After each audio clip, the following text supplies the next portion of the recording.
El autorreclamado país de las oportunidades,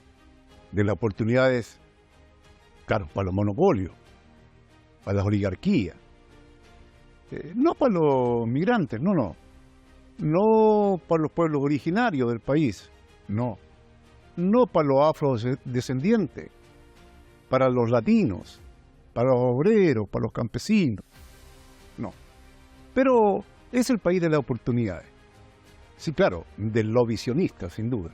Ese país que proclama ser la democracia más avanzada en el mundo, invade, impone gobierno, da golpe de Estado, lleva la democracia, destruye países como Libia, realiza cada tanto sus elecciones. En eso está ahora. Y son elecciones bien particulares porque es un duopolio entre dos partidos que desde 1853 se vienen traspasando a quien le toca con un mismo objetivo y un mismo formato. Partido Republicano, Partido Demócrata.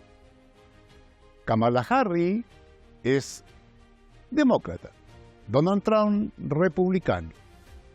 Los dos antipalestinos, los dos antirruso, antichino, antipueblo, anti-Latinoamérica, a la cual siguen viendo como su patio trasero.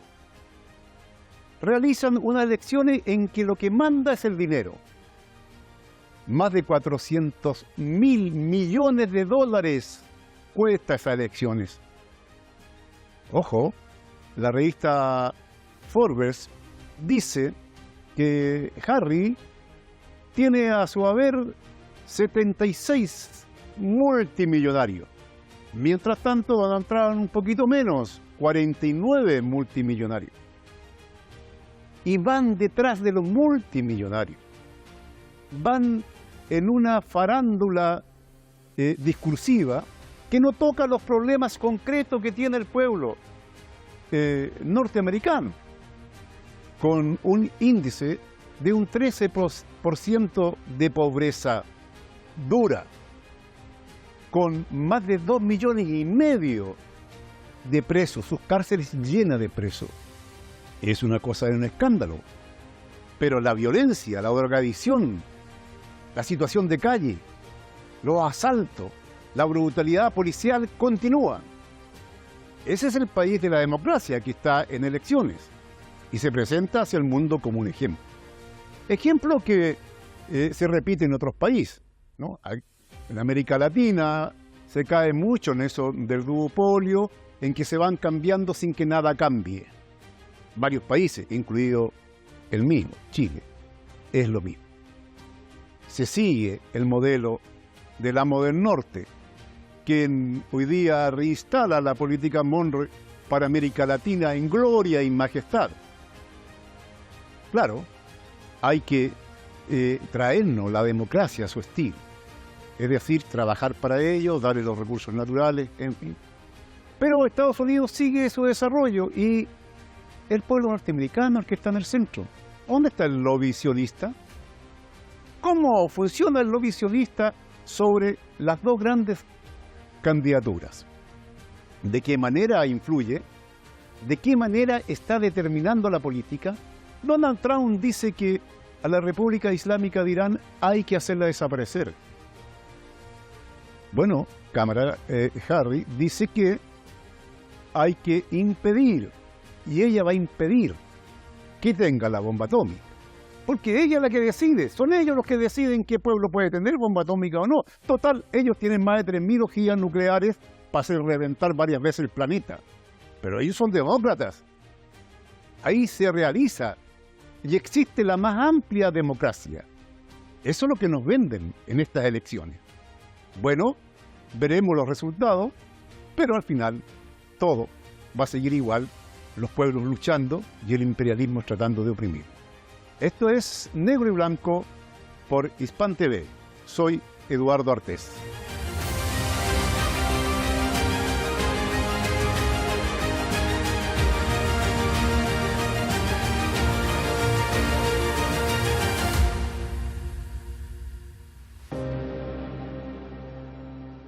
Elecciones en Estados Unidos.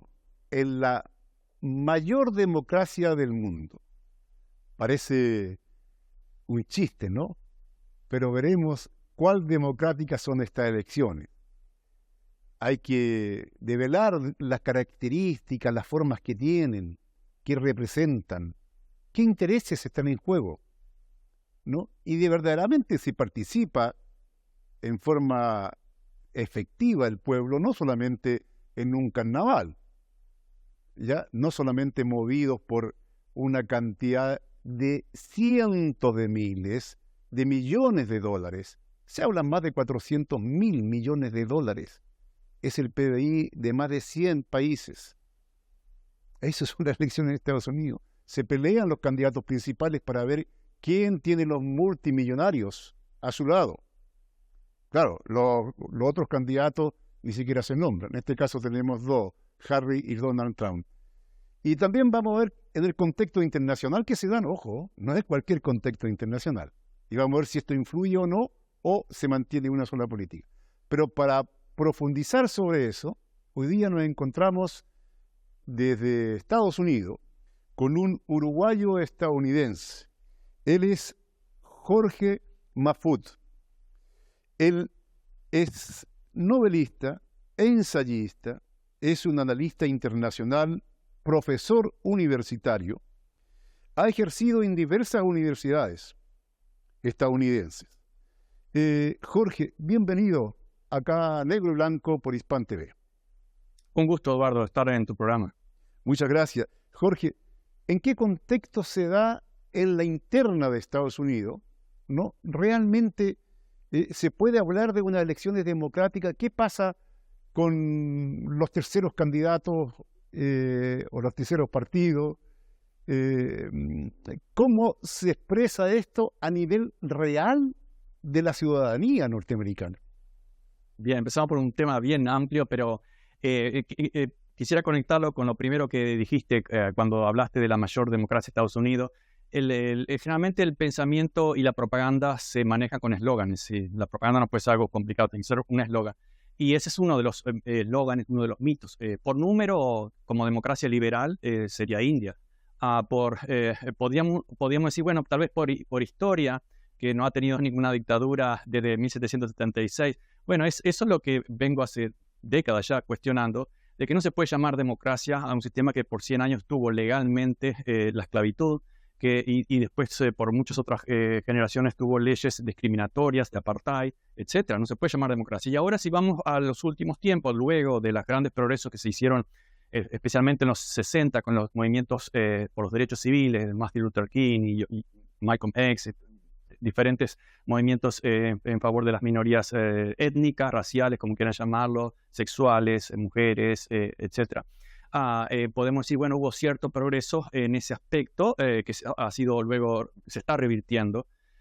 Y en este momento tampoco podemos hablar de democracia seriamente, es decir, como el poder del pueblo, porque es una plutocracia. Siempre lo ha sido, pero se ha radicalizado, especialmente con determinadas leyes, como por ejemplo con el fallo de la Suprema Corte en el 2010, que eliminó todo límite de donación de las grandes compañías, de los grandes grupos de presión, de los grandes lobbies a los partidos, a los candidatos. No el candidato a la persona en sí misma, pero es lo mismo, al partido que está presentándose en las elecciones.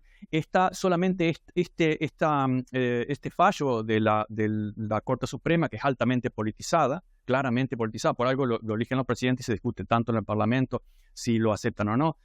Es solamente este fallo, es uno de los tantos indicios que indican de que es una democracia que ha sido secuestrada hace mucho tiempo y cada vez más. ¿Secuestrada por qué? Secuestrada por el dinero. Tú mencionabas las cifras astronómicas que se invierten en cada elección y que nadie, primero, que no tenga ese dinero, segundo, que no sea capaz de seducir a grandes conglomerados para que donen miles de millones de dólares, es decir, nadie que no esté dispuesto a vender su alma al diablo va a tener ninguna chance de ser candidato, ni siquiera en las internas. Está totalmente comprado. La otra parte de tu pregunta que hablaba de los terceros partidos, ese es otro de los elementos importantes. En septiembre estuve una conversación larga, una entrevista en un auditorio acá en Jacksonville University con Jill Stein, que es la figura más importante como tercer partido del Partido Verde, que es el partido abiertamente antigenocidio, es referido especialmente en este caso a Palestina y a Gaza.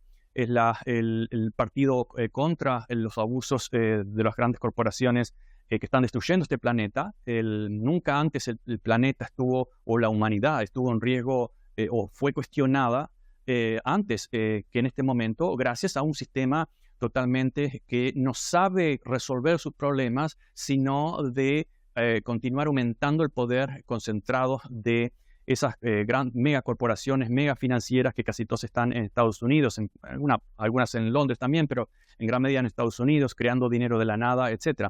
Ahora, en las elecciones, cuando se invierte tanto dinero que ya deja de lado cualquier opción de mínima esfuerzo de democratización a través de un tercer partido, los dos candidatos, los dos partidos están comprados, absolutamente comprados. Son lo que llamamos el partido gemelo.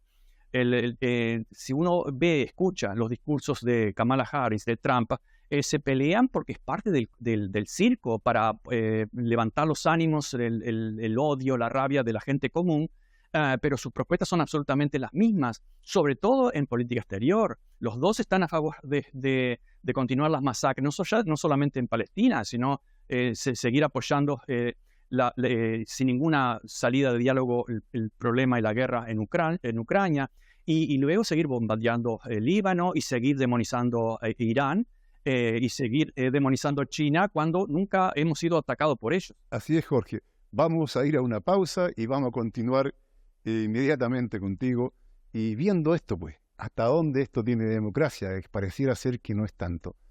Volvemos.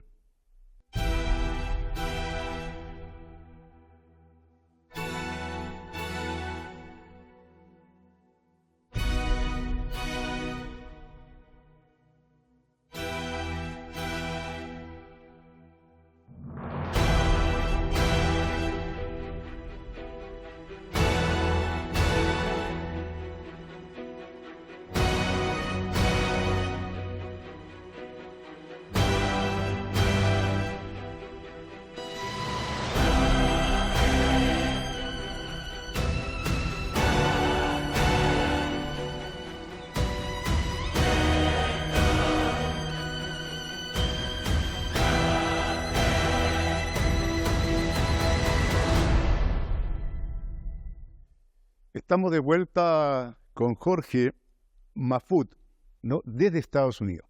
Jorge, tú estabas ya iniciando el tema de estas elecciones en el contexto internacional que se dan. Tenemos desde 1853, ¿no es cierto?, este duopolio entre republicano y demócrata, que son dos caras de una misma moneda. Pero ¿hay alguna variante en el plano internacional? ¿Puede haber alguna variante según salga electo uno u otro para tratar los conflictos en curso o los que se vienen? El principal conflicto es con China, por cierto, pero también está la península de Corea. Por favor.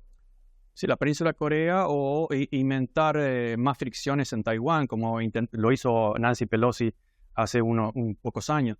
Se está creando un Ring of Fire, es un anillo de fuego ahí que va desde Ucrania, pasa por Medio Oriente, Irán y China y el sur asiático. Se está creando totalmente de una forma prevenible, fácilmente prevenible, si no fuera porque hay mucha gente, o mejor dicho, una elite financiera y de la industria armamentística, que en 1961, cuando el presidente y general Eisenhower dejaba el puesto, lo dijo en la cadena de televisión, usted todo recuerda, advirtió del peligro para cualquier democracia, y la estadounidense en particular, el complejo industrial militar. Y él era un militar, y era presidente y lo sabía muy bien. Es decir, el dejarse influenciar por esa nueva maquinaria que no existía, según él, antes, y en gran medida tiene razón. Hoy estamos en esa situación, pero amplificada varias veces. Ya no es solamente el complejo industrial militar, en el cual se pueden incluir grandes compañías como Boeing y otras, sino también las grandes corporaciones financieras, que todo el mundo sabe ya, BlackRock, Vanguard, State Street, etcétera. Es compañías que manejan lo mismo que toda la economía de Estados Unidos. Entonces, acá tenemos un serio problema no solamente de una creciente agresividad internacional para no perder hegemonía, pero además para no dejar de seguir haciendo trillonadas de dólares, porque el mismo Wall Street Journal en diciembre del 2021 lo dijo claramente en el titular. ¿Quién ganó en Afganistán después de 2 décadas? Y el subtítulo respondía, las corporaciones privadas. Y lo calculó en 14 trillones de dólares, que en español serían 14 mil millones de dólares, que es la economía de 2-3 Brasil, y solamente para las corporaciones privadas. Entonces aquí esa maquinaria nefasta de la muerte no solamente está creando guerras, conflictos, creando enemigos donde no deberíamos crearlo. Por ejemplo, China debería ser un socio, deberíamos estar dialogando cómo es que podemos los dos países beneficiarnos, pero no hay lugar para la mentalidad psicótica de noroccidente, anglosajona, que nació en el siglo XVI, eliminando, bombardeando toda esa región, India, Bangladesh y más tarde China. Eso también, y termino acá, eso también está desangrando al pueblo estadounidense, no solamente a través de impuestos, sino a través de esa evangelización de que estamos en peligro cuando nosotros mismos nos estamos poniendo en peligro. Jorge, en la misma línea económica, Donald Trump ha dicho que va a colocar un arancel a los productos de los países que dejen de negociar en dólares. Y lo dice en un momento que ya hay varios países y potencias que no están negociando en dólar, que están abandonando el dólar, ¿ya? Y que cuando los BRICS se están robusteciendo, es posible aquello por un lado, y por otro lado, ¿qué pasa con el lobby sionista desde un punto de vista de la economía? Porque las arcas del sionismo en Estados Unidos son poderosas, ¿no? Sí, bueno, y es el lobby más influyente y más poderoso en las elecciones y en los medios. Eso está demostrado, no es un tema de opinión. Trump habló del 100% de tarifa y es el hombre de negocios. ¿Recuerdan el discurso de libre mercado de noroccidente? Pero cuando nos tocan, bueno, lo mismo que en el siglo XVI, XVII, nos toca, vamos, bombardeamos o ponemos tarifa. Así es como hizo Inglaterra para protegerse de los productos asiáticos, que eran mucho más ventajosos y mejor producidos. Esa tarifa es totalmente otro suicidio, porque es como tratar de desviar un océano para otro lado. La caída del dólar es inevitable por muchas razones. Primero, que es injusta para muchos países. Nosotros acá seguimos no solo imprimiendo del año 71 sin ningún apoyo del oro, como todos saben, sino apretando ceros en un teclado, creando dinero de la nada, otra vez esclavizando a la población de Estados Unidos trabajadora, que la mayoría no se está dando cuenta de eso, pero además succionando recursos a través de las deudas de los países del mundo global y a través de esa tiranía del dólar. Marco Rubio lo dijo hace un par de años exactamente igual. No podemos dejar que el mundo se desligue del dólar, y lo dijo explícitamente, sino ¿cómo lo vamos a sancionar? Entonces, ese absurdo, esa enfermedad psicótica se está volviendo más agresiva, pero con menos recursos, porque esa diversidad de divisas es inevitable. Y cuanto más los amenacemos, más van a reaccionar con más uniones. Porque si antes el grupo de los países no alineados era más o menos neutralizado, matándoles los líderes con propaganda falsa de la CIA, etc., ahora ya no es tan fácil.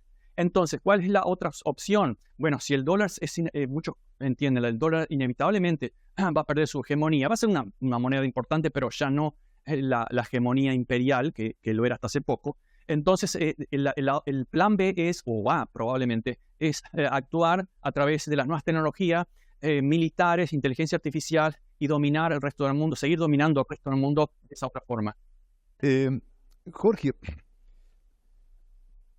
bueno, estamos en pleno proceso electoral. Todos estamos preocupados aquí en América Latina porque la propaganda dice si sale uno, sale otro. En realidad no sabemos qué va a significar para América Latina, si va a seguir cada vez el garrote con más fuerza o la zanahoria, no lo sabemos. También las contradicciones con China, ¿no? Bueno, las elecciones allí, ¿qué va a significar para el resto del mundo en términos general? ¿Hay cambio en la política o una política central que va a continuar? No va a significar en la práctica nada. Siempre acá dicen son las elecciones más importantes del siglo. Esa es retórica. Yo he dado entrevistas como esta en el 2008, en el 2012, con la reelección de Obama, el 2016 cuando ganó Trump, en el 2020 con Biden, etc. Y todos preguntaban cuál va a ser el cambio. Y mi respuesta ha sido la misma, pero va más allá de mi respuesta. Fíjense, pregúntense ustedes, ¿cuál fue el cambio? No, ninguno. ¿Por qué no hay un cambio? Porque los presidentes son figuras que no mandan. Pues hay diferencias cosméticas, cómo se trata a los inmigrantes, ¿se los demoniza o se los adula? Esas son diferencias muy cosméticas entre los republicanos y demócratas, el tema del aborto, etcétera, pero son parte del menú político. En cuanto a la gran política macroeconómica, que además tiene un impacto muy fuerte en convencer a la gente de algo, en el secuestro no solamente de la producción de los trabajadores, sino en el secuestro de su propio ser. Eso depende de la hiperconcentración de la economía interna, que nadie lo va a cambiar. No lo cambió Trump antes cuando fue presidente, no lo cambió Biden cuando fue presidente, no lo va a cambiar ninguno de los que sean presidentes luego. En cuanto al exterior, exactamente lo mismo. ¿Cuál ha sido el cambio? Uno retórico, porque la CIA, la NSA, las grandes compañías, las grandes industrias de la muerte, las grandes corporaciones más jugosas en la industria estadounidense que en este momento, que son las militares o la de la guerra, esas no van a aceptar perder su lugar, ni siquiera van a aceptar perder ciertas ganancias. Y esos son los dueños de la política, la macropolítica en Estados Unidos. Todo lo demás es distracción, todo lo demás es circo, para que se peleen los de abajo, para que se odien, como en el siglo XVIII lo hacían a propósito, que se odien los indios, los negros y los blancos pobres. Así no se organizan contra nosotros, que somos los esclavistas. ¿Cuál es la diferencia? Bueno, es una diferencia de escenario, pero básicamente la misma. Internacionalmente no se puede esperar nada. El cambio vendrá lamentablemente tal vez para los estadounidenses, con un conflicto que va a encontrar a Estados Unidos muy desgastado, porque China no ha tirado ningún tiro en este momento, bastante y más inteligente, se sigue desarrollando, mientras el objetivo de esta locura es China, no dejarla asomar cabeza, no dejarla desarrollar, permanecer Europa y Estados Unidos como las hegemonías de los años 90, por ejemplo. Ya no lo son, ni siquiera hoy lo son. Es como querer tapar el sol con un dedo. Entonces, ningún presidente, ni Trump, ni Kamala Harris va a cambiar nada. Tal vez alguno puede decir, bueno, Trump dialoga un poco más tal vez con Putin, pero puede ser una pequeña diferencia ahí. Pero lo dijo claramente, Netanyahu está haciendo un trabajo excepcional. ¿Cuál trabajo? Asesinando a niños, como todos ustedes saben, ampliando la guerra, porque esa es la idea, seguir ampliando el conflicto y arrastrar a Estados Unidos y al pueblo estadounidense que se fanatiza aún más para apoyar una guerra contra Irán, contra otro país. Eso va a ser no solamente catastrófico para la región, va a ser catastrófico para aquí en Estados Unidos, que estamos desgastados económicamente, con problemas sociales. Y como se ha demostrado la historia, el ejército estadounidense no ha sido capaz de ganar ninguna guerra, ni siquiera la Segunda Guerra Mundial. Pero ha sido un negocio fantástico perderlas. Y ahí está la lógica. Las grandes compañías siguen haciendo dinero gracias a que Estados Unidos pierde sus guerras. Así es. Las elecciones en ningún caso, digamos, en Occidente han solucionado muchas cosas, pero en Estados Unidos menos aún. De cualquier manera, los pueblos seguramente no tienen mucho que esperar de estos resultados. Nos queda un minuto. En la interna, ¿qué puede esperar el pueblo norteamericano en algunas cosas sociales? Porque no se ha discutido nada, solamente ha habido una cantidad de epítetos y groserías entre los candidatos principales. Sí, es súper breve, se ve, pero lo voy a tratar de resumir. Yo acá lo veo en mucha gente, incluso en discusiones con mis estudiantes. Hay una franja ahí que tienen un mismo sentido común entre ambos, que deberían estar en un tercer partido, pero el tercer partido es imposible en este momento, con posibilidad de ganar. Esa posición está harta, fastidiada enojadísima con lo que está ocurriendo en Ucrania. Y no le culpan exactamente a Putin como la gran prensa. Lo están culpando no solamente a la OTAN, sino a las políticas de Estados Unidos que han empujado para más y más conflictos. Lo mismo está pasando, como ustedes saben, con los estudiantes, un creciente número de estudiantes, aunque todavía es minoría, con el terrible genocidio en Palestina. Eso ha subido como leche hervida una conciencia totalmente diferente, totalmente crítica con el sionismo, totalmente crítica con el supremacismo, que no solamente es sionista, también es supremacismo occidental, que dice, somos especiales porque, quién sabe, Dios o la naturaleza nos eligió y por lo tanto tenemos derechos especiales.